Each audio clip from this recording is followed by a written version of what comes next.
Wrestling fans, the following contest, it is for Three Falls. It is the Three Falls Podcast with your hosts, Sharpshooter Derek Schluter, Professor is Matt Professor Pepper, that's a spoiler. and wrestling enthusiast Michael Punker. And away we go. 1, 2, 3.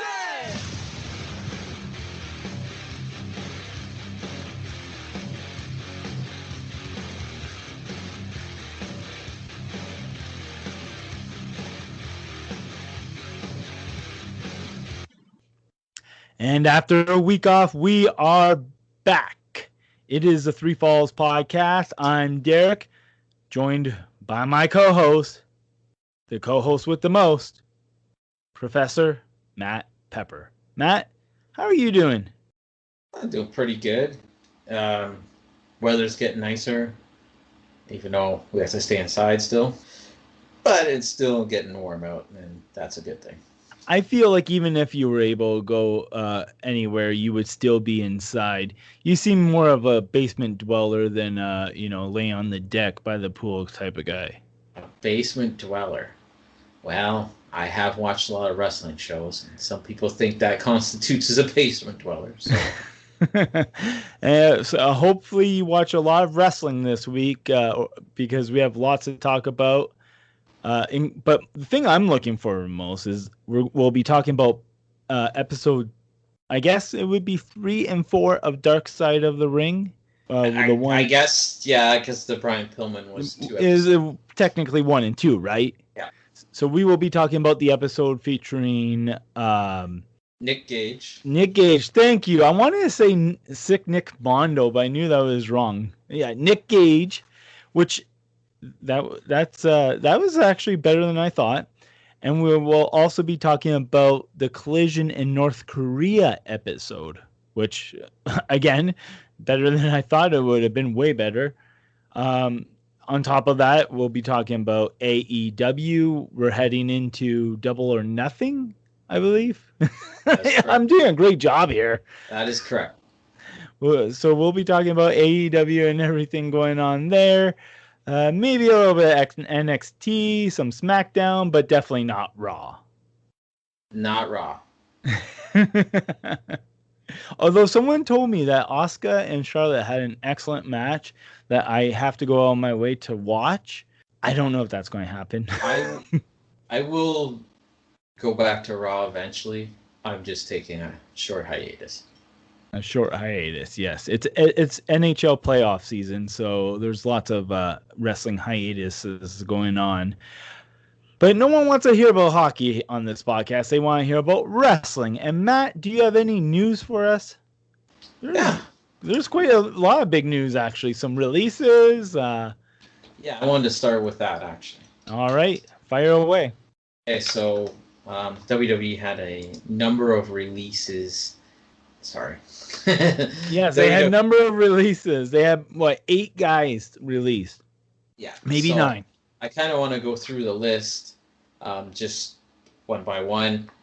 We don't have to talk about some of these in detail, but just we can list the people that were let go here. Sounds good. Shoot away. So Alexander Wolf was released from NXT, which was a very interesting release since he was on the show, the last NXT, before he was released. He got kicked out of Imperium on the show, and then right after that was released. So his contract was expiring in June, so it wasn't like he had a long time left on his agreement. If I remember correctly, he was the first German-born champion in the WWE. He won the NXT tag titles with Eric Young. And they moved him back to NXT UK before the pandemic. And then he's been appearing on NXT, still doing the Imperium group. So 6 years with the company. I mean, it probably was time for him at this stage. Let me look into my crystal ball. I see him joining Violent by Design in Impact Wrestling. Really? Yes. Think about it. Actually, maybe not Violent by Design. Oh, here's where I was going with that, because I just remembered one of the guys is not in there. But Eric Young's in Impact Wrestling. Mm-hmm. And so is... Oh, what's his name? The big guy that was with Austin, Ace Austin. Oh, Madman Fulton. Madman Fulton. And then you have this Alexander Wolf. Hello, 3 members of Sanity. I didn't even think of that. That makes sense. Right? So that's what I'm saying. Like, maybe Violent by Design gets a little bit bigger, but then again, that may be a little too big. And I can't see Eric Young like joining another faction. He is injured right now. So I don't know. But I mean, that could be a possibility down the road, because just knowing that, it being kind of like a shoulder, like, hey, look, all these guys were from Sanity, right? And I could see something like that happening. Yeah, I mean, other than that, I don't know what you do with him. Goes back to Germany. I don't know. I mean, he wasn't terrible, but I mean, if I had to guess, I mean, and this is kind of where I think people look at wrestling, like some of the fans and a lot of the talent look at it like everybody should be like this huge star, but not everybody's gonna be a main event level talent. If I see a guy like him that's pretty good in the ring, you could easily see him in a group or a tag team.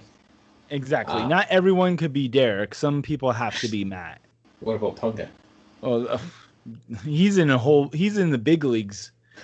He's big leaguing us, pal. Big time. So yeah, I mean, Impact might be a good spot, like you said. Join that group, reinvent himself a little bit. But one thing to remember is the good part with AEW, and there are positives and negatives with AEW, but because AEW has taken a lot of wrestlers off the market, there is more spots for everybody in a variety of different companies. So he should. If he wants to continue, I'm sure there'll be suitors for him. I think this conversation is lasting longer than his WWE run. So who else do we have on this list? I have no idea who Ezra Judge is, so I don't know. You can't judge. Can't spend any time on him. Looks like he was a former bodybuilder and football player. Sounds great. Skylar Story, who was the former Brandy Lauren on the independent scene, they just signed her like last year. Yeah, I was going to say, what's funny? Yeah, they just signed her. I just realized like she was under contract and all that, and then all of a sudden she's released. So I had seen her. First time I ever seen her was on that Evolve special they had on the network, and I'm pretty sure she wrestled Shotzi Blackheart. The thing with her that I found, I didn't really think like this great wrestler or anything, but that she had that personality, that manager type personality, that cocky, smarmy type thing. We never got to see any of that. Like Punga. Exactly. The only match that I ever seen her in NXT, there was like a battle royal. And that was like the only match I've seen her in. She did some extra stuff. She did the hot tub. Was she a part of Adam Rose's entourage or something? No, she was. She did the hot tub with Damian Priest, and I think she was. And we'll get to him in a little bit. She was one of the girls that would push out the couch for Velveteen Dream. Those are the only times I can remember seeing her on the show outside of that battle royal. So she's a pretty short stay. Maybe they didn't see much after they got her under contract. I have no idea. When I was on Twitter and she announced her departure or whatever, and what kills me with the wrestling fans, and it's good and bad, somebody comments was like, oh, are you going to put a Patreon up? I'd love to support you. And I'm like, support her? Like, what has she done? like, I one thing that's good for the town, there are obsessive fans, but I do find that very odd that somebody just wants to spend money on a Patreon for a wrestler. Yeah, I don't have that kind of money just to throw around on wrestlers and that. No, and then anyway, we'll move on. Vanessa Bourne was released. She'd been with the company since 2016. Now I know her. Yes. So was she? Yeah, because she had. What did she do? Because I feel like her name is familiar. She was in. I think she was in both Mae Youngs, and then she was teaming with Aaliyah for. That's where. Yes. And then I want to say the pandemic made, like, she kind of was off TV, and she hasn't been on at all. There was talk that, like, she signed a new contract in 2020, and she was backstage at, like, Raw and SmackDown. So when I was listening to Post Wrestling this week, they believed that she had signed a main roster contract at that time. Now, main roster contracts are different from the NXT ones, like, financially. So they felt that might have been part of the budget cut for her, was the money she's making and not being used. So I don't know. She hasn't. I don't think she wrestled since 2020, like the beginning of 2020. It's funny that Aaliyah is still there with the company. She's been there since 2015, 2016. Yeah. And she's still there. And I know. like she's been used here and there. And it's funny, you know I just watched, just to throw it on, remember NXT had a short-lived show on the network called Proving Ground or Breaking Ground? Yeah. And she was on there.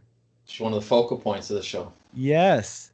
And she's still, like, she's not really there, but she's there. Yeah, well, she's pretty well on the show every week now, but, I mean, it is amazing.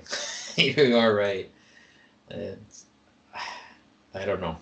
All right, who else got released? So Jessamine Duke was released. This one surprised me. So I don't know. Like, she really hasn't done anything on NXT since Shayna got called up. Yeah, well, she was on Underground. She was, but her and Marina were on NXT. And they did a little bit after Shayna left, and then the only other appearance I remember was the Raw Underground. Which is why is Marina Shafir still there though? I know why. Well, no, so she was on NXT about a month ago when Roddy Strong quit NXT. She walked in with him, and they walked out together. So I don't know if they're going to pair them. Yeah, and that kind of just leaves Jessamine Duke just like there, right? So they're probably like, well, we don't really have anything for you, pal. Well, I wonder, like, maybe that, I don't know, maybe they didn't get enough out of her or see enough into her, but she has a job technically with WWE working on the Up Up Down Down YouTube show. Like, she's one of the people that puts that show together. Yeah. Which is a WWE property. So apparently she's still working on that show. So maybe she's just transitioning into that kind of work full time. It's hard to say. Like, well, I was just a little sour on this because she has retweeted and liked my tweets a couple of times, so I consider us best friends. Yes, that's anyone that retweets you is a best friend. I remember when Lana liked my tweet, and her and I are real tight now. No, she was just scrolling and she accidentally pressed the like button. It happens. That's got to be it. I mean, anyway, next was Kavita Davai, who was in just hold on. We'll just run through this. She was in the Mae Young. She was like one of the first Indian female competitors. Okay, I didn't know. I have no idea who this is. Yeah, I'd seen her a few times, and just the story on her. She was the last appearance she was at was the Worlds Collide event in 2019, And during the pandemic, she had apparently they were going to use her for, what was that special? The Indian one? No, what was that? Yeah, the one where the Indian talent wrestled the main roster talent. What was that show called? They had a special on. Wasn't that Worlds Collide? No, there was Star Showdown? That's the one.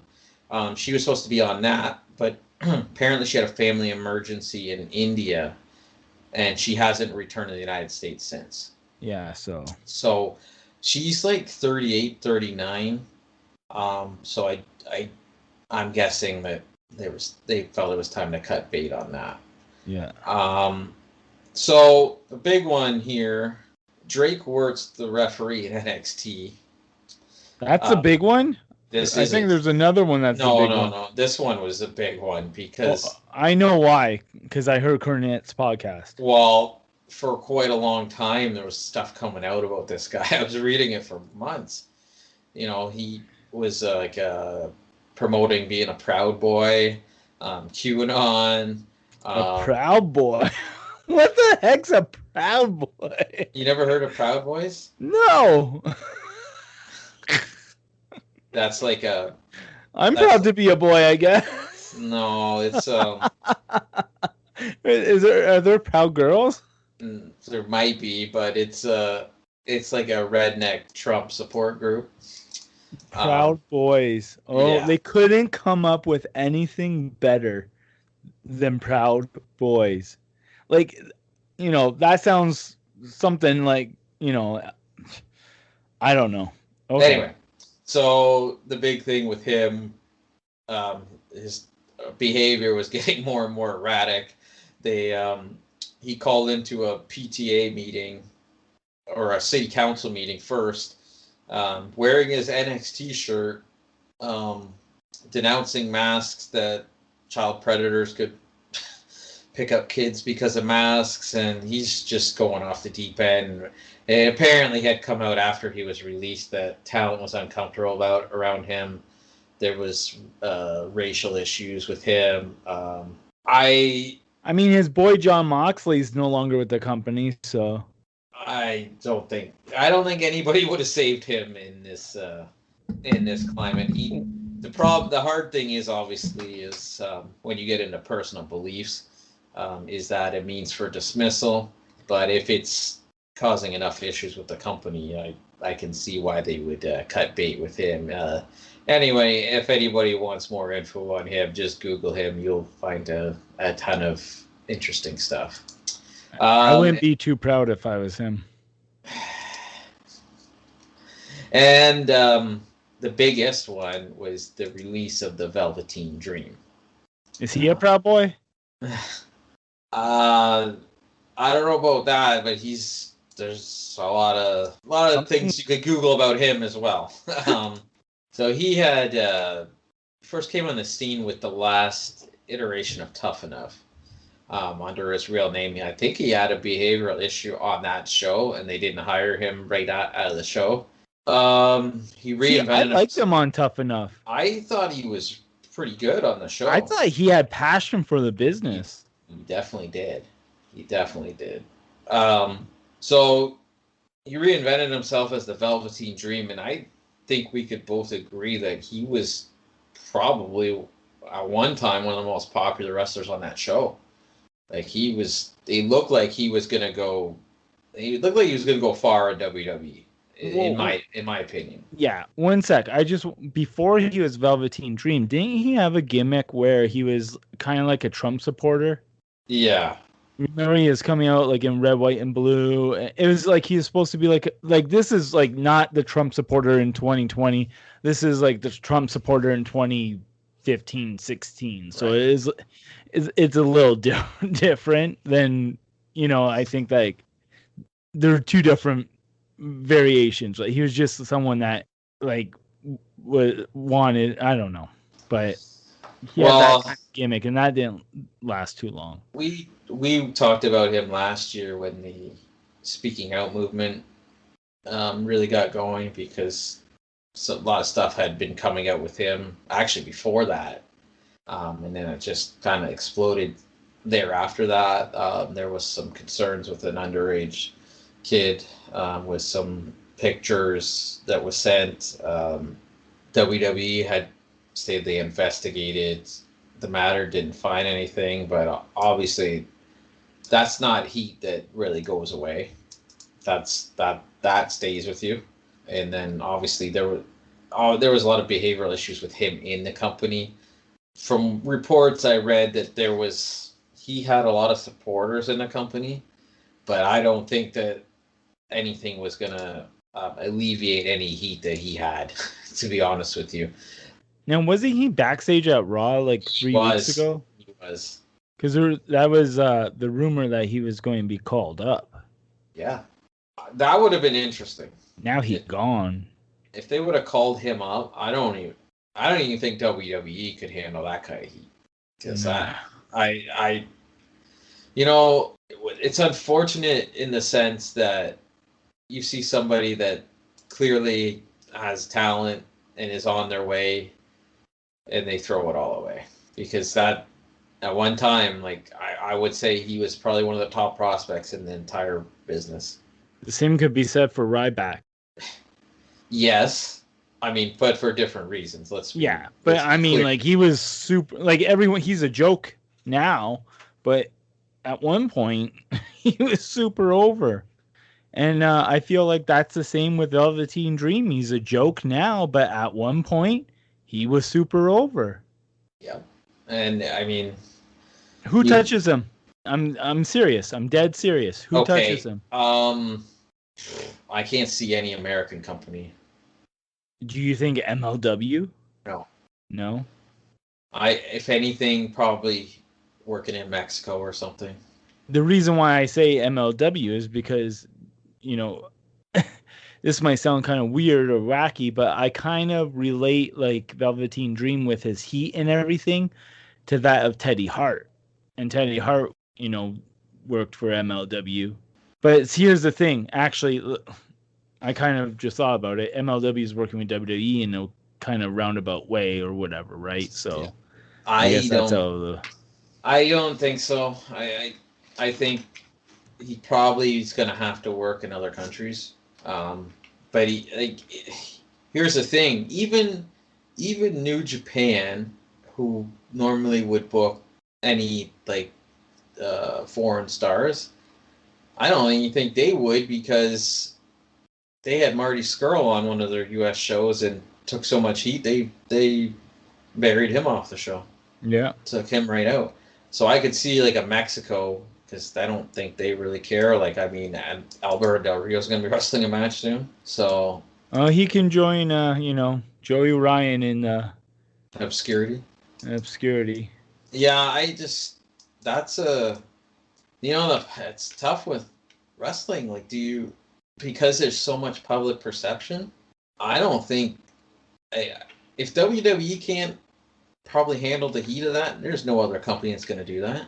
I mean, you would get maybe a Game Changer Wrestling or something, but then again, think if he has that much heat in that, for him, does he really want to be backstage at shows unprotected? No. I don't think GCW would either, because, their models purchases and subscriptions off of Fight. It's not like they have TV revenue coming in. Yeah. Right? TV revenue is a different story, because unless you get canceled from your agreement, you're going to have money coming in. Companies like that rely on fan dollars directly, that's a tough sale, I think. So I don't know. He might just fade off now, because it's going to be hard for him to work anywhere. And when things continue to open up, the indie scene is going to be hot right out of the gate when people can start attending. I don't think even then. I don't think you could put him on a poster or anything in North America and the United States. Maybe he'll book his own show and sneak himself on the poster. That is still one of the most incredible things I've seen, stupidity-wise, in wrestling. It's like it's like in the cartoons when a little kid wants to go into a bar and he like gets into disguise. I just think, yeah, like I said, I don't think any company could handle that. Yeah. That kind of heat. That. But if they did, I mean, well, we'll get a lot of chatter, so we'll see. But I have to believe his wrestling days in the United States are done. All right. Any other news you have for us? Well, we didn't do a show last week. I thought maybe we could talk about New Jack. Oh yeah. So yes. Yes. So last week, last Friday, I believe, New Jack had passed away at the age of 58 from a heart attack. And there was a lot of tributes and things to New Jack, which is interesting, since New Jack may be one of the most controversial figures that the wrestling business has had, especially in my lifetime. It sounded like he was very well liked, though. Yes, yeah. And he, I would say so. Even when people like Lance Stormer doing tributes to him, it was a complete opposite of what New Jack was. Mm-hmm.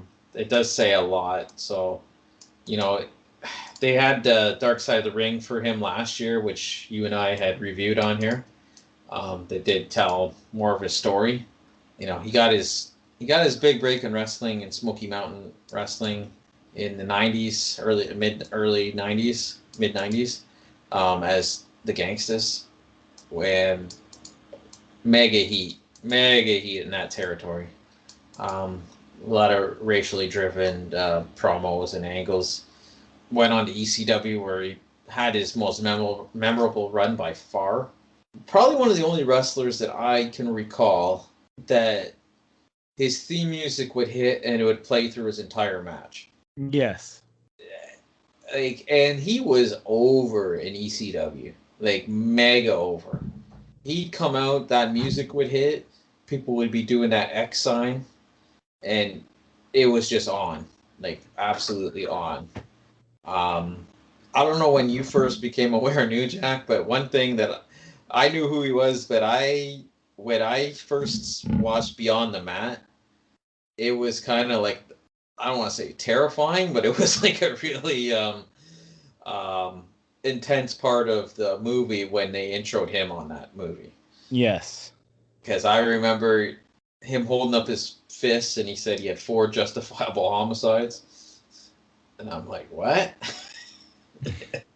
And it shows him getting in the ring and he's in there with Draws, of all people, and he's stabbing them and he was violent.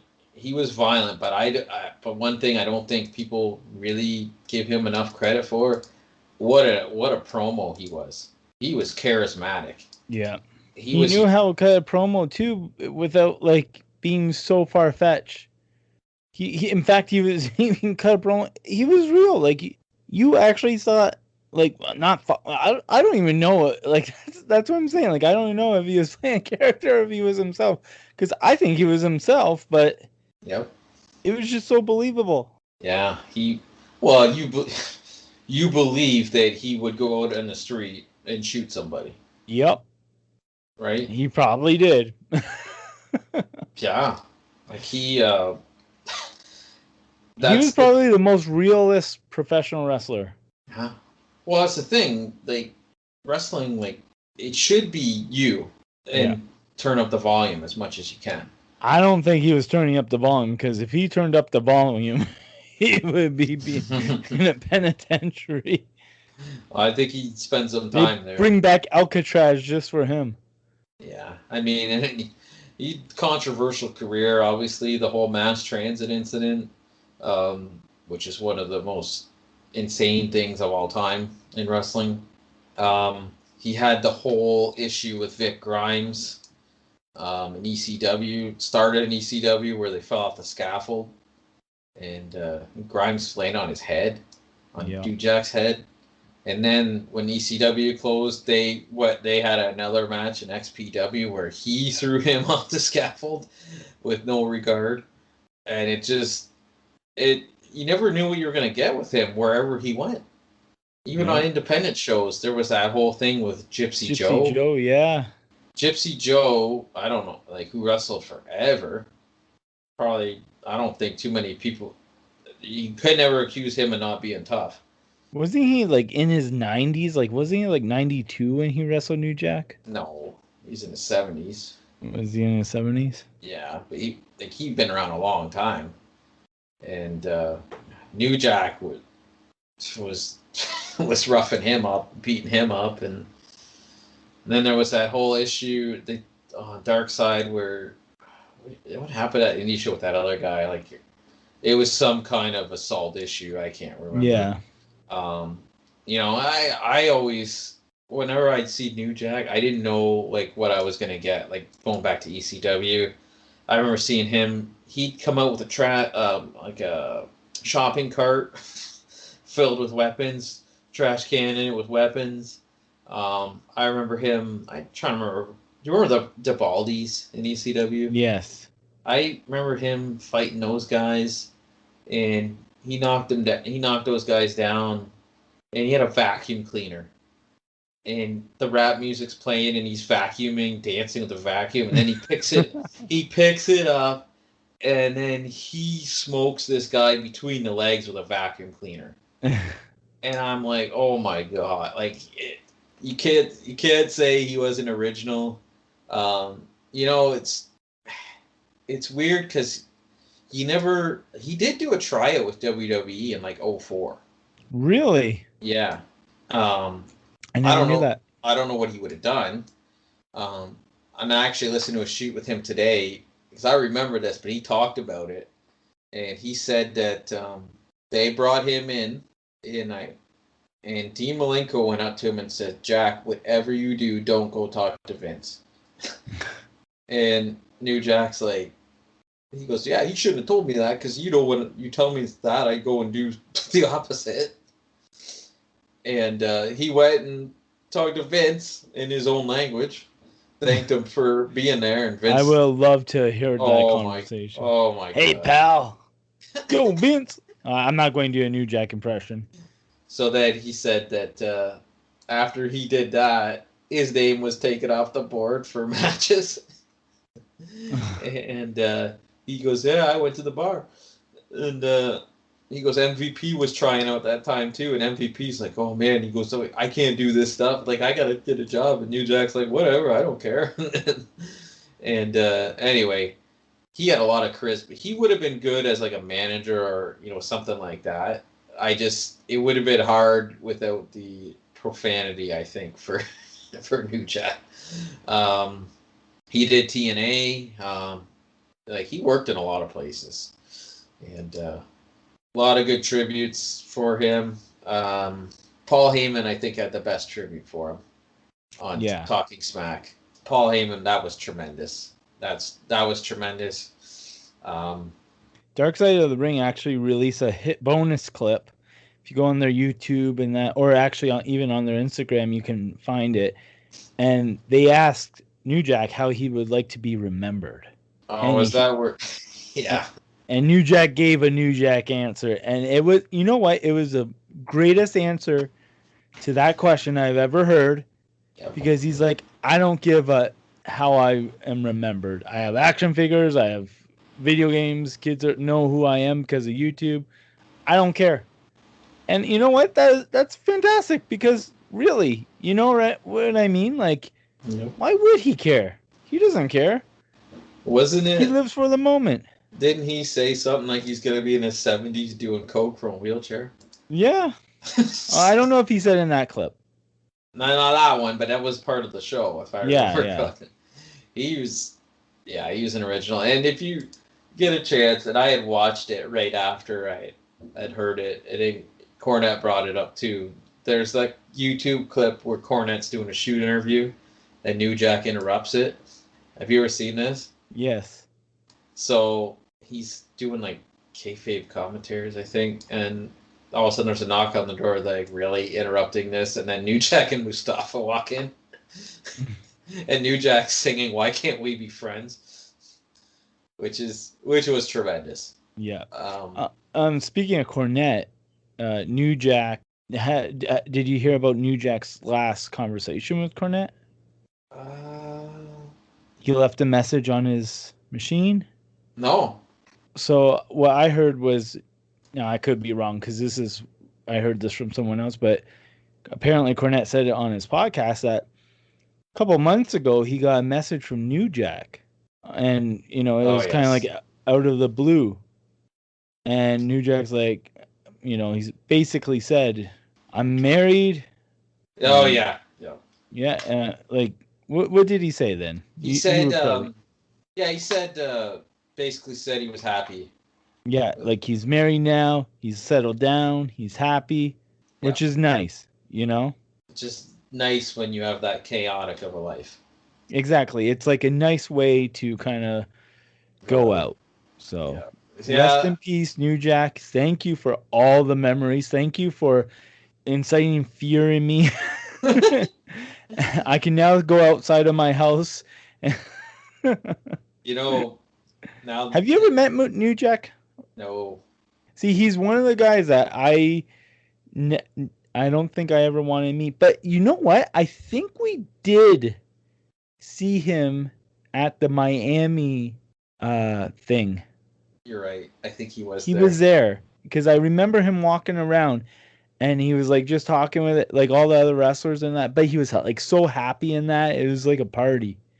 He was there. I remember it now. In hindsight, this is kind of funny because I was in the same room as New Jack. Yep. And I'm still breathing. I remember, I don't know what year it was. I think it was 99 or 99 2000. ECW announced a Canadian date, and they were doing a show in Mississauga.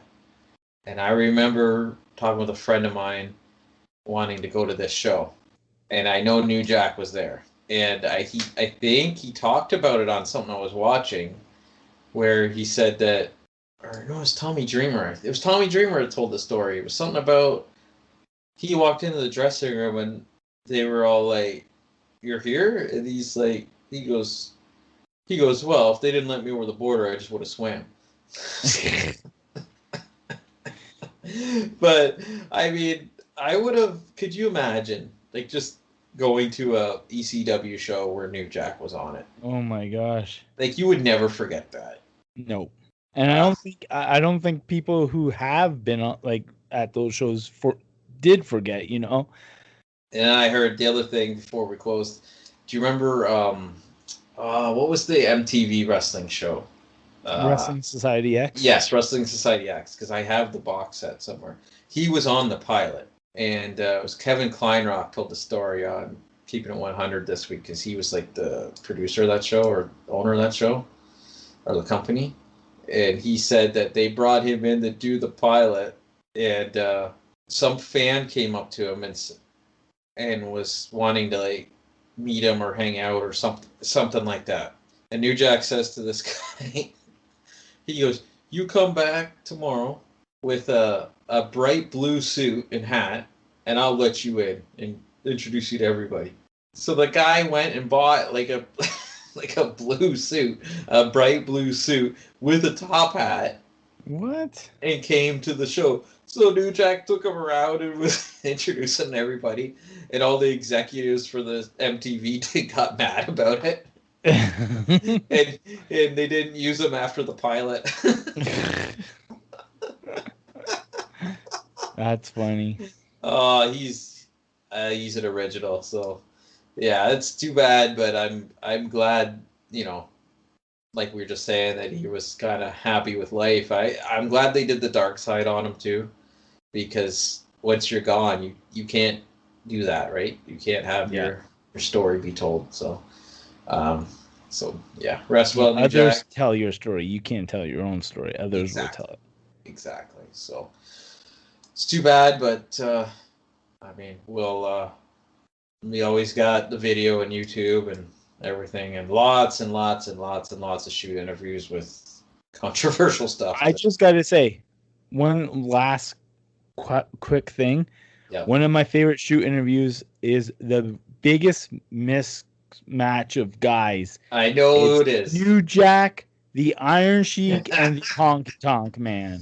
Yes. And I'm not going to talk about it. I'm just going to leave it at that, because if you did not know it existed, look at clips on YouTube. I remember you and I watching that. Yeah. And we were literally rolling on the ground laughing. Yeah. Yeah. It's one of my favorite shoots. Is just like just the thought. What do these three guys have in common? I mean, oh my gosh. Yep. And Iron Sheik's still going strong. Yes, he is, Bubba. Bubba. All right. What other news do you have? I have no idea what's going on in the world of professional wrestling, which is great for doing a podcast. Those were the big ones that I didn't hear anything else besides like the releases and New Jack passing away and not news per se, but have you heard the new Jeff Jarrett podcast yet? I listened to a little bit of the first episode.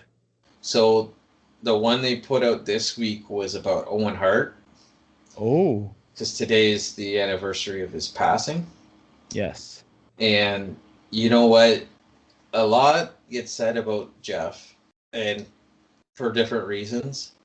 I have way more respect for Jeff Jarrett after listening to that podcast than I ever had. I was never sour on him. I mean, he was super nice in person. But he talked about when Owen passed away and everything, and he was just, it was tremendous. So I'll give like one snippet of it. So when Owen passed, like they grabbed him to do a promo, and he didn't know that Owen passed away.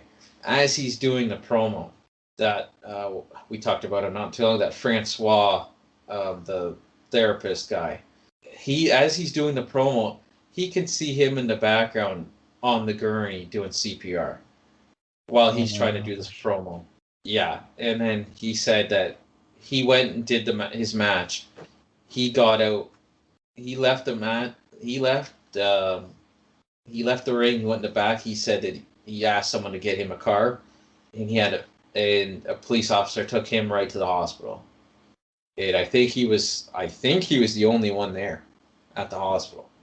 He was in the hospital in his gear. Like, he left the ring and went right to the hospital. And like, he took the stories he told, like, it was just, people I remember that promo, and I think he like broke down during that promo. He had a hard time. I remember the promo too, because it's him and Deborah. Yeah, he broke down, didn't he? Like really bad. He was cracking during the promo. Yes, yeah. I remember that. And he's the one that went to the hospital right after. Like, he went right there in his gear, and that's And he talked a lot about being friends with Owen and stuff. Like long before they were a team and stuff. Like, it was a emotional podcast, obviously, but I'll say this, like, he said that because he was there trying to, be there with Owen and stuff, he said that, and this is probably one of the only people that this happened to, Martha sent him like gift card, like presents every year at Christmas for like 12 years. And you know how she's not into the wrestling business. Yeah. Right. So, I mean, it was interesting. It was hard to listen to. He said that he hasn't really talked about Owen on interviews. So, because he realized when he went through therapy and stuff, he had PTSD and all this from that. So it was crazy. I'm going to have to give it a listen. And they talked about like, Conrad asked him, he said, I know one of the topical things with Owen Hart is whether they should continue the show or not. He said, it's hindsight. He goes, but he was asking Jeff about it, and he said, you know what? He said, I think no one really knew what to do. He said, it's easy to bag on the company. He goes, because of how the wrestling business was. He said, I'm not going to lay blame on people for that. He goes, but who I really feel for that show, and he goes, is JR and the King. He goes, because I don't know how they did that. Yeah.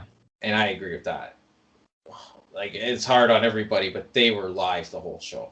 But it's I like this podcast. I mean, that one's a more emotional one, but he did.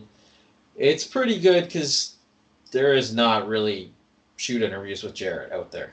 He's been pretty quiet because he's been busy for, he's stayed consistent with being busy from going from WWE to WCW to starting TNA to trying to get Global Force off the ground and everything. Yeah. So like he's been consistently busy, and he hasn't done shoot interviews. Like I don't ever recall seeing a shoot interview with him. Yeah, he hasn't. Like not even one of those old RF ones or anything like that. He talks about that on one of the podcasts. Somebody, one of the executives from one of those shoot companies, they were getting ready to do like a series of it, and he couldn't do it. And then he started the podcast, and then the guy said to him, goes, "Well, I guess I'm not getting that shoot interview now." So, yeah. But yeah, I mean, but think about it. He started in the business in like '86. Oh, he has lots of stories. Oh, big time. Yeah. Even before that, when he's a kid. Yeah. His dad's a promoter. His grandmother was a promoter. And she doesn't get talked about very much. But she was one of the first female promoters. Yeah. Right? So it's an interesting podcast, and there's certain topics I think are going to be pretty interesting as they go along. Sounds good. Any other news, or can we move on to Dark Side of the Ring? I think we can move. I'm just looking through it. I can't think anything. Yeah, nothing. I'm sure there were, and I forgot to. Whatever. We'll continue. If we can't remember it, then it wasn't newsworthy enough.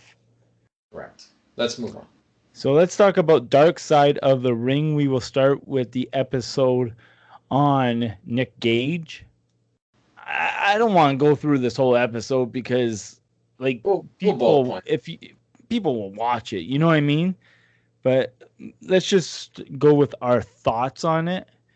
What were your thoughts on the episode? Well, I wasn't overly excited for that episode. Yeah, neither was I. Like, we're not hardcore deathmatch guys, right? Well, you know what's and funny? I didn't know who Nick Gage was heading into it at all. Like, I knew he was, but I wasn't like big fan. Well, pin a rose on your nose, because I had no idea who this guy was. Like, I've heard his name. I knew he did the stuff with Arquette and that, but I had no idea what he was. I knew he was a garbage wrestler, right? Like, yeah. You know, it's funny because I was always curious on XPW and stuff. Like, I never watched it, but I remember when you and I were in Miami. Is this XPW or CZW? Or sorry, CZW. Yeah, XPW was different. Well, he did. I think he did XPW too. I don't think he did XPW.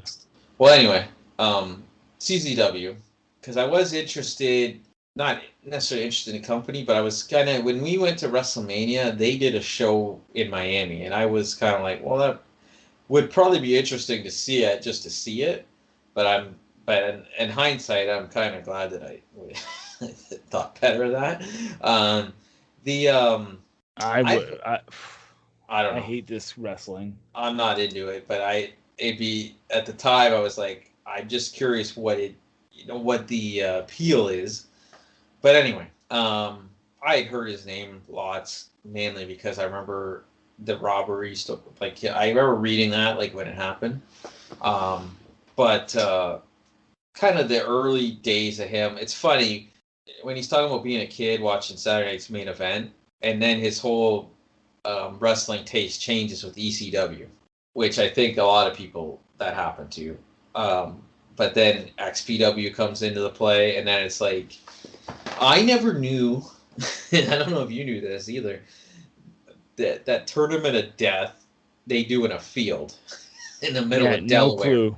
That is just very odd. It's like Gathering of the Juggalos for wrestling fans.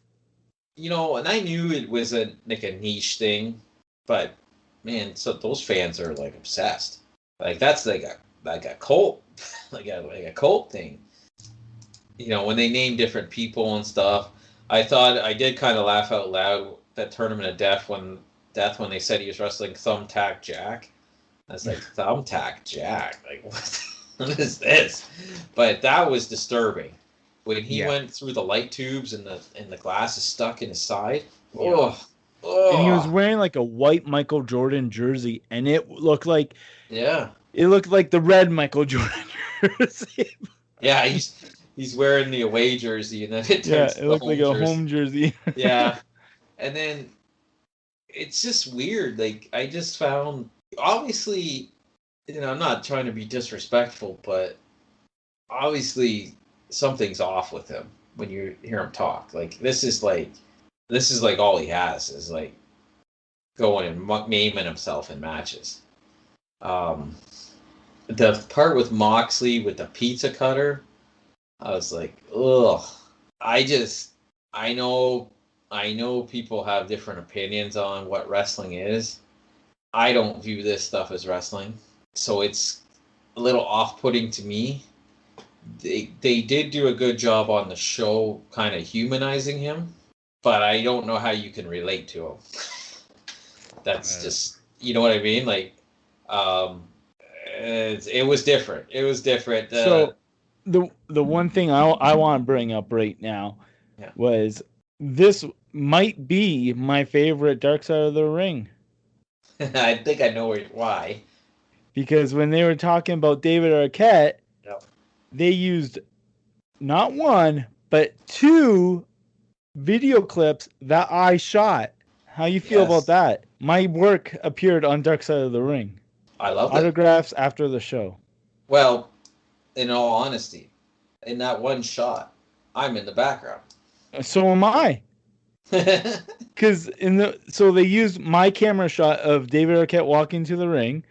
Then they did a wide shot, and which I'm assuming the one that you're in. I'm at the ringside with the camera. Then they go back to I don't know what he was doing, something in the ring, and that was again my shot. Yep. Well, I did not know that that was on there.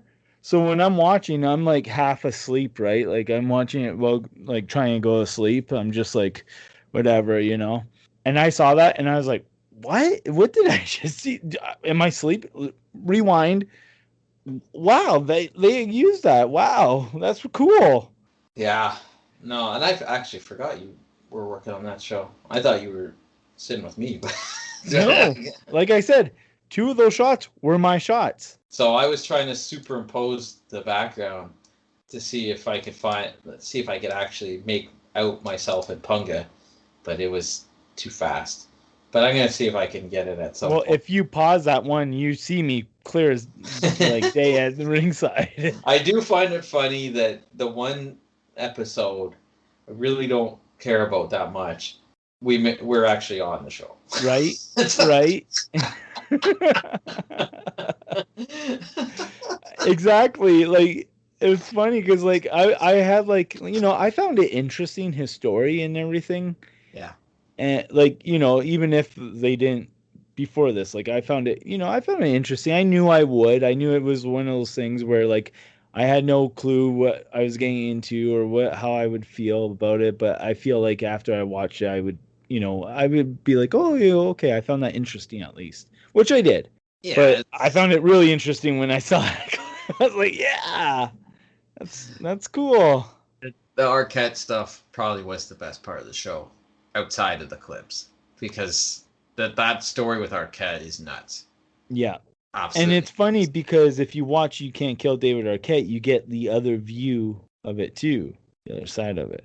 Now they do a podcast every week with Conrad, Dark Side of the Podcast, and does David Arquette and Nick Gage? No, sorry.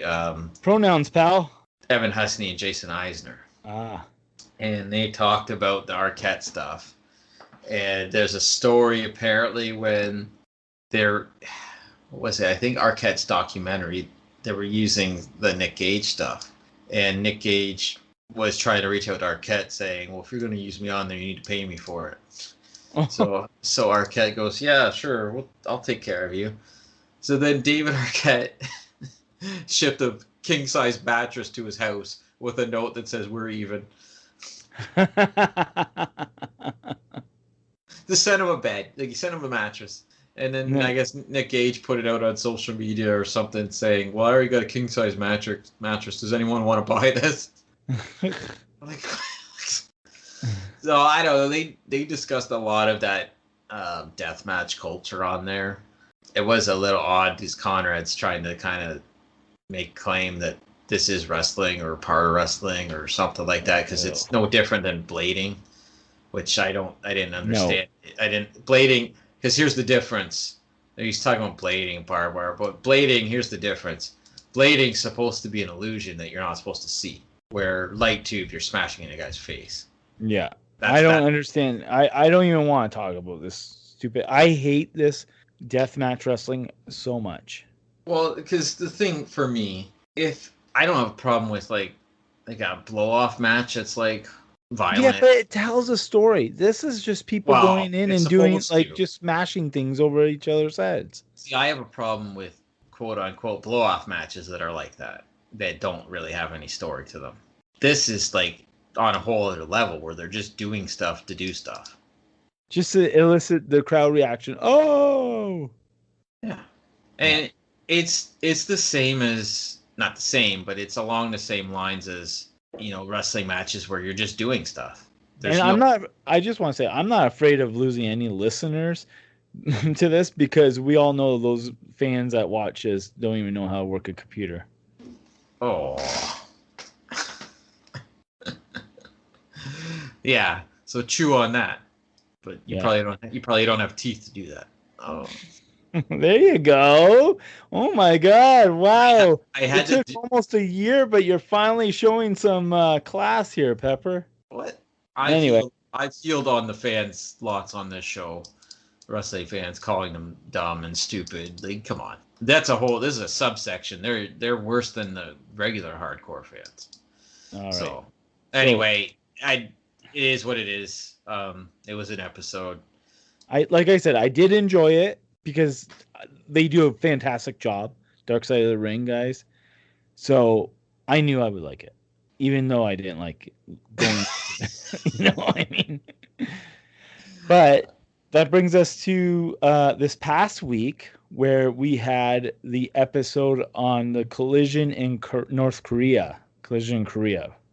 Now this one, I knew it would be interesting. I knew it would be fascinating because I'm kind of semi-fascinated by North Korea and the way that they do things. Like it's such a weird country. Like, just, well, in comparison to where we live, it's quite different, obviously. It's in comparison to like a lot of the world, it's different. Yep.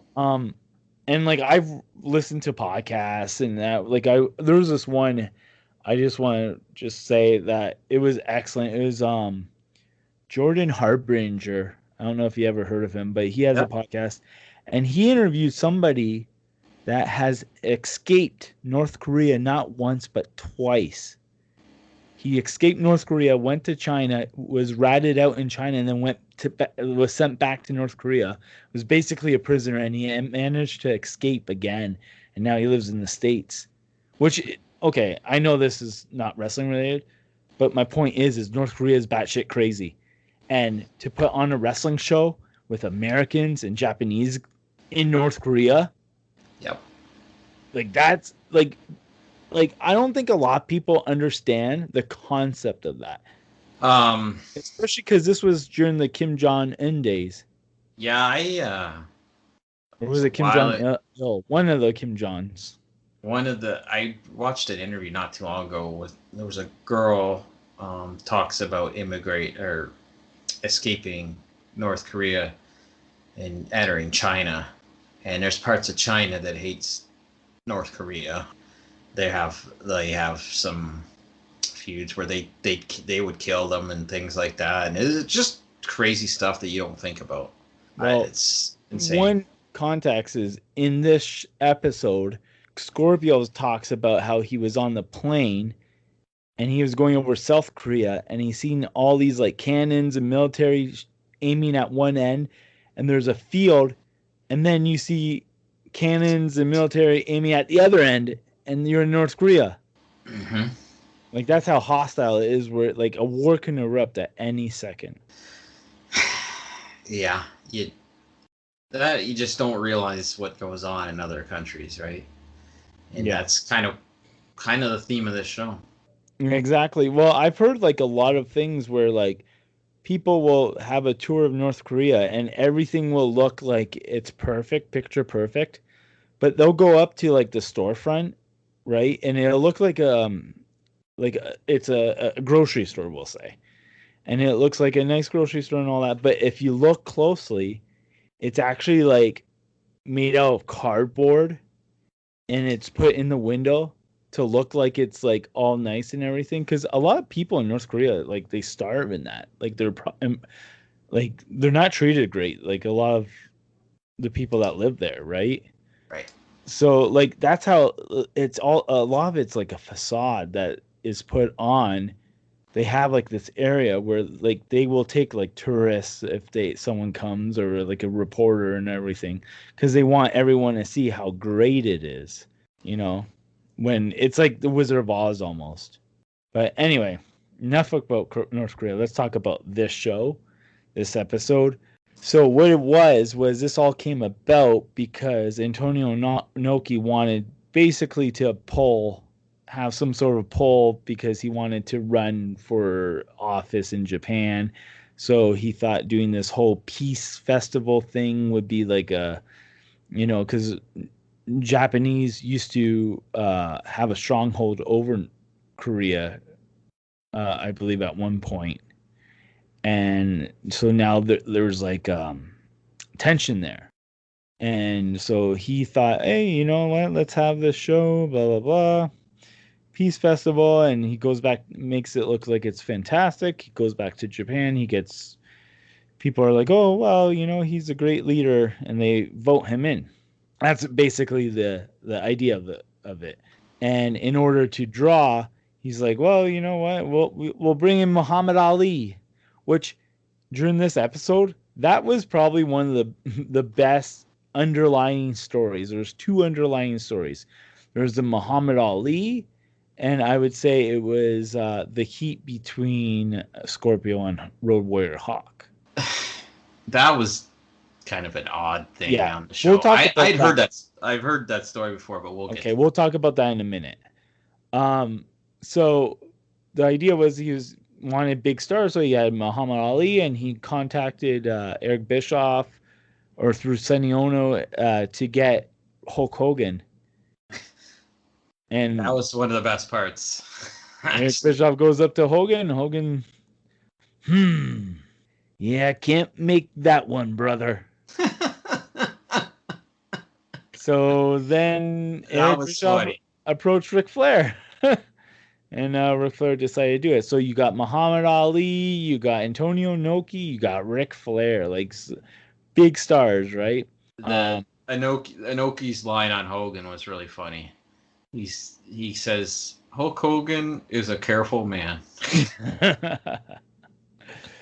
So just to fast forward and speed things up a bit, I'm just going to talk about the North Korea part here.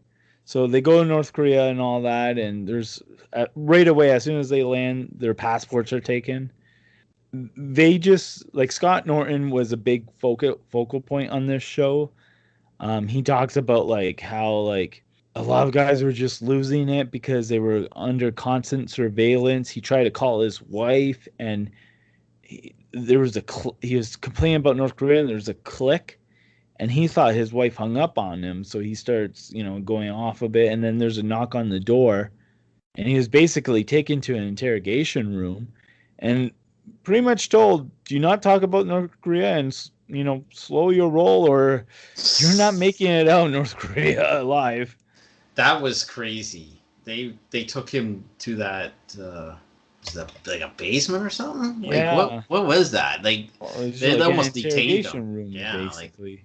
Yeah, and because basically, like you said, they're under surveillance all the time, and and like they got people following them. Yeah, and they're not allowed to like leave the hotel. Although Bischoff did at one point, and that caused a commotion. We won't talk about that because that's one of those things where if you're going to watch the show, it's one of those stories that we don't need to talk about, but you would probably enjoy if you watch the show. Because I don't want to go into everything, because then gives people no reason to watch the show. Well, I'm assuming most people that would listen to this have watched the show. All right. But yeah, so they finally have the big event, and it's in front of like a massive crowd. Like I think they said 160,000 people or something like that. I mean, that number could be blown out of proportion, maybe not. But they're talking about how like the show was like they had this pre-show of like people like a parade almost, and it looked phenomenal. It put the Super Bowl halftime show to shame. And then the wrestling starts, and it's quiet. No matter what they do, it's quiet. And then they're basically giving the Iggy that this massive crowd is not a paid crowd, and they are kind of forced to be there, or else they can face like, repercussions from the government. So they've never seen wrestling before. Yeah, they never seen wrestling before. And the only one that got any sort of a pop was Antonio Inoki. And that's because there's a backstory with Inoki who was trained by Ricky Dozan. Yes. And it turned out Ricky Dozan was North Korean. He was Korean Yeah, and he defected to Japan. Yeah. And he was basically in a bar, and the Yakuza got wind of this and killed him. Yeah, that's a crazy story. That is a crazy story because I did not know that. No? So how I understand it, how I've read it before, is they stabbed him with a knife that they urinated on to give it an infection. Oh my gosh. Yeah, because he got stabbed, but I don't think they went into detail on the show, but he actually threw the guy out of the bar and still hung out for the night. But then that was an infection, it ended up killing him. Also, it was the infection that killed him? Yeah. Wow. That's how I've always understood it. They stabbed him, but it didn't stop him. He was a pretty tough guy, and he fought the guy off, and then didn't get himself checked in, and then it ended up killing him. Wow.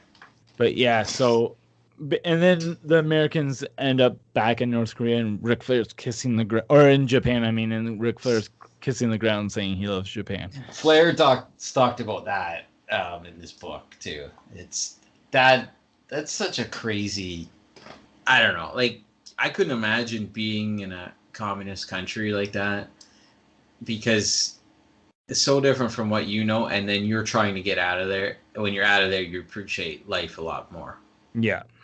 But it was a crazy story. So that's like the North Korean part. I skipped over a lot of things because, like I said, I mean, no use in talking about this if you haven't listened to or watched this show. Go watch it. Now, I alluded to it before, and I'm sure you really want to talk about this. There is almost an underlying story in this, and it was between Too Cold Scorpio and Road Warrior Hawk. See, I never knew this. Scorpio's told us on a shoot before. Basically, before I get into that, I don't think, maybe I'm wrong, I don't think they had a lot of stories for the North Korea episode, because this was like an underlying story in the show. It just seems, I know what happened on the show, on the tour, but it seems out of place for the show. It's like a weird sub-story. So they fought on the bus. It's crazy that they were fighting in North Korea. Of all places to get into a fight. That's probably the last place I'd want to be getting in a fight. So Scorpio was alleging that Hawk used racist language towards him, and Scorpio's told this story a few times about how he to like punching combos and knocking Hawk out and all this stuff. And I don't know. It seems pretty crazy that they were gonna fight on the bus. Hawk sucker punched him in the hotel, and Scorpio just looks at him or something like that. And Scott Norton said that Hawk was on medication for, what was it, hepatitis? Yeah. And he's like, if he wasn't taking that, this would have been a whole different story. Because obviously we've heard a lot of fight stories with Hawk. I never heard too much with Scorpio, but I don't know. I don't even know what to make of that. I didn't even really think it really, truthfully, didn't really add anything to the North Korea story. You forgot the part where Scorpio snuck out some chopsticks, sharpened them up, and made a shiv out of them. Yes. And he's planning on like killing Hawk, like stabbing him. Again, if you're gonna murder somebody in North Korea, I don't know. I don't see. This is where, as you know, where does fact and fiction meet in wrestling? Yeah. Right, because they're talking about like 3 different incidences with them on the same tour, and now we're talking about he's gonna kill somebody, kill somebody with chopsticks. I don't know. It seems very, very strange. I don't know. To me, like, it seemed like a filler part of the story. I don't. How much can you tell on the story? It was kind of it's a hard topic, I think, to get an hour out of. That's just why I think that was in there.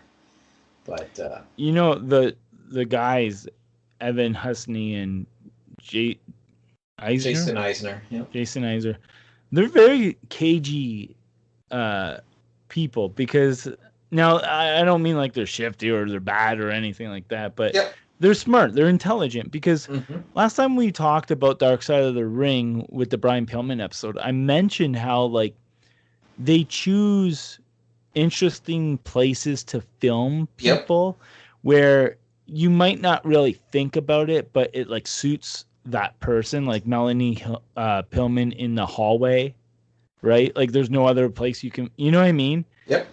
And in this episode, I noticed that when they were talking about certain things, the clips that they chose were very selective, where people who are in the know, it's kind of like almost like a wink and a nod to like the smart wrestling fans. For instance, they were talking about WCW in Japan, and one of the clips was Sting doing the cross body block or whatever onto Rude, onto the outside of the ring, where there was like, it was raised up, the ramp, and Rude's back, and that was a spot that where he retired after that. Yep. Right, and then they were talking about the great Antonio Inoki, and they use how he was tough and all that, and they're using the clips where he shot on the great Antonio. Oh yeah. See, like those aren't just like, let's just put in this clip for. See, they're very smart, and I think that's what makes the show kind of so great, where a lot of people wouldn't realize it, but like the smart wrestling, like I said, like I noticed this stuff. And there's also another instance where they used like a clip that was like so they're very smart with the way that they put this stuff together. Like they're really talented. I just want to say that they're video guys. They're documentary guys. Yeah. So they know what they can get out of it, and that the way the show is shot and edited, it fleshes out more than like to me, this topic doesn't have a ton of story to it, but they're able to flesh it out more with the visuals. They get the reenactments. They have all that kind of stuff. The Muhammad Ali stuff I thought was good. It's funny when you see anything with Ali now. If you went back to like the late 60s and he had a ton of heat on him for not going to war, and then you see like a piece like this where his whole reason for going there is to kind of like a peace treaty, you have a lot more. You can see why he has the respect he has today. Yeah. Because he's the biggest star on this trip, and he's essentially risking his life going there. And the whole story with him dancing, shadow dancing and stuff, that's tremendous. That is tremendous. Just to let you know too, Collision in Korea is on YouTube. I looked it up. I looked it up last night, and I watched a little bit of it. I haven't finished it yet. I fell asleep, but it's very odd if you watch it. It opens up like it's like a wide shot of like the arena, and everyone's just sitting like they don't even move. The people like they just like, I don't know if they're scared to like move around. And then they do like a green screen intro with Bischoff, Mike Tenay, and Sonny Ono, but they call Sonny Ono something else. I can't remember what it was. And the way they shot the show was interesting too. They did a lot of tight shots, and it's different. The first match on the show was Too Cold Scorpio against Chris Benoit, and this was what, 95? Yeah, so interesting. A lot of people on that show. A lot of names that ended up working in WCW that weren't there at the time either. So I also find it interesting that Too Cold Scorpio was on that show because he wasn't with WCW at that time. Yeah, he was working New Japan. Oh, okay, so that's how he was on it. Yeah, so because it was essentially like WCW talent and New Japan talent on that show, because Scott Norton was New Japan at the time. Yeah. Right. So it's a lot of those guys, which they didn't. He kind of talked about it, but they didn't go into a lot of detail on it. How did the Japanese talent feel going there? Yeah, I know. Right. I thought about that too. Because they're at war. North Korea does not like Japan. No. They do not. So that's, and Inoki, Inoki's been involved with the Japanese diet forever. Like, he's just in politics forever. So that's a very, very ambitious thing to put all that together. And you know what? Seeing him against Flair, I have not seen that match, but I would be interested in actually watching that, because Inoki at that time's in legendary status, and Flair would be as well. But then they're both in a country where nobody knows them. Yeah. But it sounded like they came to with Inoki based on the Ricky Dozan stuff, which is just, it's such a weird, it is a very odd story doing a wrestling show in North Korea. Yeah. So next week we have Ultimate Warrior. Yes. That's going to be interesting because this Sunday, I believe, which it's already passed if you're hearing this, A&E's version of the Ultimate Warrior story aired. And then on Thursday, you have the Dark Side of the Ring version of the Ultimate Warrior. So that's going to be very, very interesting. I think that's going to be almost a whole podcast for us on itself. Wow. Yeah. We both have mixed reactions with the Ultimate Warrior. Oh, yeah. I feel like, as a person, we both disagree with him a lot, but as like the wrestler and the character, we both love him.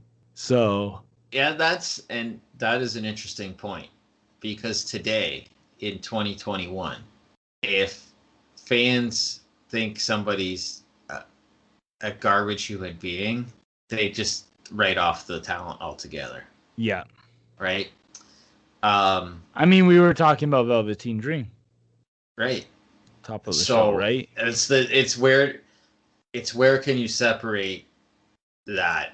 And Warrior's a really good example of that. And the fact that there's two documentaries made by completely different people and different networks is going to be interesting, because it's going to be different views, I think. The A&E one has WWE collaboration, and the Vice TV Dark Side of the Ring is really no affiliation with the WWE. The A&E one has Dana Warrior on it, and the Dark Side one has Warrior's ex-wife on it. Before he became a wrestler, or when he was just starting to become a wrestler. Interesting. So I mean, the people are what make the show, right? So, you know what's going to be interesting on the A&E one, because Bruce Pritchard's been on all those A&E documentaries, but he has not been complimentary to the Warrior on any of his podcasts, like at all. So I'm curious, since it's a WWE collaboration, how he's going to be, because he's been pretty vocal on his thoughts on the Warrior. Cornette's on the Dark Side one, and he's also been pretty vocal on the Warrior. I wonder if JR's on it, because there's another one that's pretty vocal. It's going to be interesting, because as we know, pretty controversial life after he left the WWE, and when he was with the WWE. But if you went back to 1990, and I lived it, Warrior was huge. Yeah. Like, absolutely. We'll talk more about Warrior next week. I know. I know. Talking about this podcast or this episode. I just want to say this. I hope that they discuss the rumor of him dying during the 90s and then replacing him with someone else. Yeah. You know, because, and this is the last thing I'll say on it, because I can never understand, like, especially looking back now, because I'm sure you heard it when you were a kid. Oh, yeah. And I did too. How did that rumor spread worldwide? I know, right? There's no internet at the time.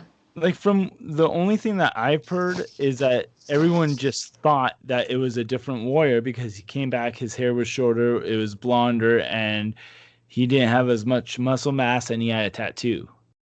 I know, but it was that's like, I mean, maybe that's why, right? Because it was just one of those things where everyone just assumed. I don't know, but it's like everyone I talked to as an adult and watched and things I've watched, everybody heard that rumor. Oh yeah, I get it all the time. I wear my Ultimate Warrior shirt to work, and people who are not really like the wrestling fans from yesteryear, they'll be like, "Oh yeah, the Ultimate Warrior, I love them." Weren't there like two of these? Like, didn't the original one die? I seriously get that all the time, and I'm like, no, it's the same one. Blah blah blah. So I hope they go into that story. I know they did on the original WWE documentary, like the first one. But man, we'll see. It'll be an interesting one. I do plan on watching both, so we'll see. We'll see if they're as hard on him on the A&E one as they were on Randy Savage. Is there anything else you would like to bring up before we bring the show to a close? Yeah, where's Mike Punga? I don't know. That's your call. You have either start paying him better or something. This is your show. Well, it's like Carmen Sandiego. He's somewhere. We'll find him. This is you know what? We gotta go get Leslie Nielsen on the case, just like he found the Undertaker in 1994. Maybe a fake Punga will appear on the show, and then we'll pass it off as a real Punga, but it's not. And then the real Punga will appear, and then we'll end up in August with Punga versus Punga. You know, you just made me think of something when you brought up Leslie Nielsen. When that storyline happened when I was a kid, I remember telling all the adults, I'm like, "Oh, the Undertaker's, they're trying to find him. They actually hired Leslie Nielsen to find him." And all the adults do kind of the eye roll, like Leslie Nielsen. That's funny. It is. And it's funny. You know what's funny? If that were something like that were to happen now, we'd be like, "Oh, that's so stupid. Cross marketing, such a shill." You know? Yeah. Like, it's funny how like that's like one of the things in wrestling where like a lot of adults just they don't get it. You know why certain things happen, like Bad Bunny being a prominent role at WrestleMania and that. Yeah. People will ragdoll on that or like rag on that and all that, and then like when they were kids, they were like, "Oh, Leslie Nielsen's going to find it." You know what I mean? Like it's just such a it's so funny how it works out like that, where you can't be like, you know what? I don't get it, but somebody that's watching this really does get it. I guess it depends on if it's bringing interest to it, right? Yeah. Because if it's not, then yes, you can make the argument that it's corny. Undertaker was an over character, so it is that was more comedic, that part of it, but I don't know. You do bring up a good point. I never bagged on Bad Bunny in the sense that I kind of got the feeling that people were really into him. I didn't know anything about it, but you're right. You have to look at it like that. Fair enough. And that is all I have.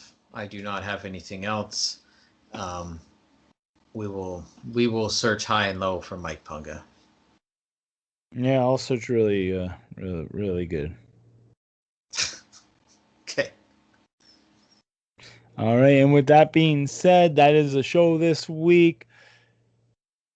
Be sure to listen next week when we talk about Dark Side of the Ring with the Ultimate Warrior. Maybe I might watch a little bit more wrestling, but I doubt it. I'm kind of burnt out from wrestling, and be honest with you. We can always find something wrestling related to talk about. That doesn't necessarily mean one of the shows that happen. Well, true enough and fair enough, because I can talk wrestling. And it's not that I'm not watching wrestling. It's just what I'm watching is not the current stuff. Right. Like in the last 2 weeks, I didn't watch Raw, but I did watch Raw from 1995. You know? So, I mean, there you go. If you want to talk about that, I can talk about that, right? Because like, that has my interest, because it's like, well, I want to go back and watch a Raw from when I was a kid. I listen to more wrestling podcasts than I watch wrestling shows. Yeah. So like, I mean, that's the thing. Like, I never classified this as a review show.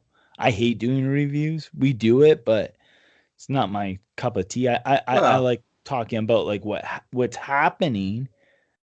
Reviews are more fun when you're into the show. Yeah. And you know what I mean?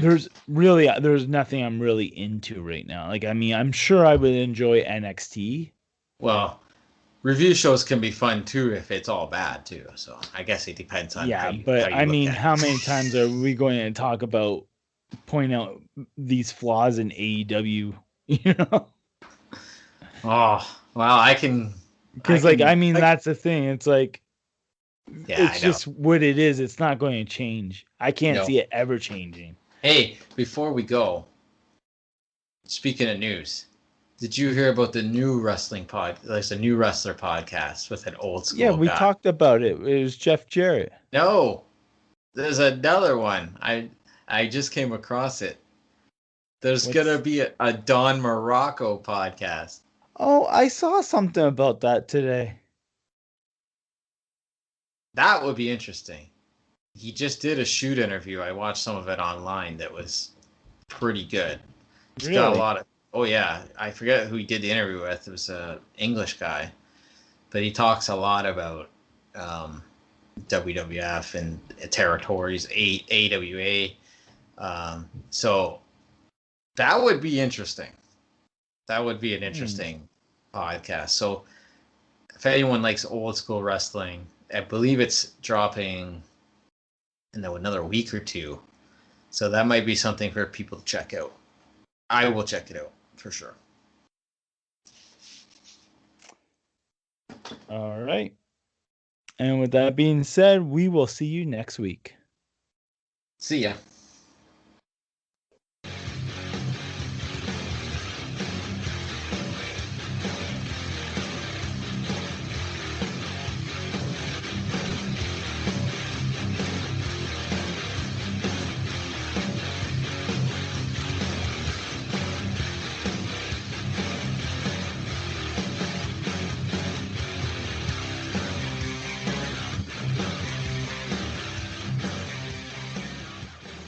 goodbye, and good night.